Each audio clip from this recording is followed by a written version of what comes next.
பணித்துளிகள் மே 3, 2025. கொடுக்கப்பட்ட தலைப்பு கசப்பான வேர்கள். கொடுக்கப்பட்ட வசனம் எபேசியர் 4:31.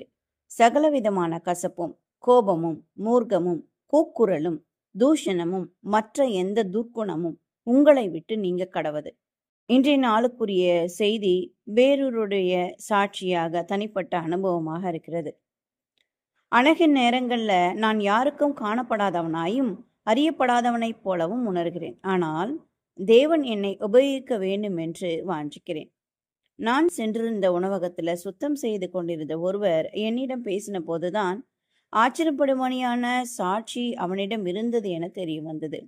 அவர் சொன்னது என்னவென்றால், தான் போதை பழக்கம், விபச்சாரம் ஆகிய பாவங்களை ஈடுபட்டு ஆதரவற்று வீதிகள்ல வசித்து வந்ததாகவும், சில வருடங்களுக்கு முன்புதான் அதிலிருந்து விடுபட்டு வேரோடு பழக்கத்தை பிடுங்கி எறிய திட்டமிட்டு தேவனை பின்பற்ற தீர்மானித்து அவர் பாதத்தில் விழுந்ததையும், தேவன் அவருடைய எல்லா கட்டுகளிலிருந்தும் அவரை விடுவித்து மீட்டதையும் சொன்னார்.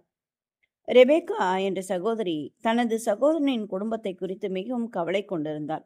கணவன் மனைவி இடையிலான பிரச்சனை முடிவடைய வேண்டும் என்று தேவனிடம் உருக்கமாக ஜெபித்து வந்தாள். ஆனால் சில நாட்களில் அவர்கள் இருவரும் விவாகரத்து செய்து கொண்டார்கள். அவரது மனைவி குழந்தைகளை வேறொரு ஊருக்கு அழைத்து சென்று விட்டார். ரெபேக்கா மிகவும் அன்போடு நேசித்த அந்த குழந்தைகளை மறுபடியும் அவளால் பார்க்க முடியவில்லை. இந்த கவலை எனக்குள்ளாக அதிக நாட்களாக வைத்ததனால் எனக்குள்ளே ஒரு கசப்பான வேறொன்று வளர்ந்து என்னை சுற்றி இருக்கும் நண்பர்களையும் குடும்பத்தினரையும் பாதித்தது. இதேபோல் வேதாகமத்தில் ரூத் என்னும் புத்தகத்தில் நகோமி என்னும் பெண்ணின் இருதயமும் துக்கத்தினால் பரவக்கூடிய கசப்பாக மாறியது என்று பார்க்கிறோம். தூரதேசத்தில் தன் கணவனை இழந்து 10 வருடங்கள் கழித்து தன் இரு மகன்களையும் இழந்தாள். தன் இரு மருமகளாகிய ரூத் மற்றும் ஓர்பாலுடன் ஆதரவற்றவளாய் கைவிடப்பட்டாள். அவளோ தன் தேசத்துக்கு திரும்பி வரும்பொழுது அந்த ஊர் மக்களிடம், நீங்கள் என்னை நகோமி என்று சொல்லாமல் மாறாள் என்று சொல்லுங்கள், சர்வ வல்லவர் எனக்கு மிகுந்த கசப்பை கட்டளையிட்டார் என்று துக்கத்தோடே சொன்னார்.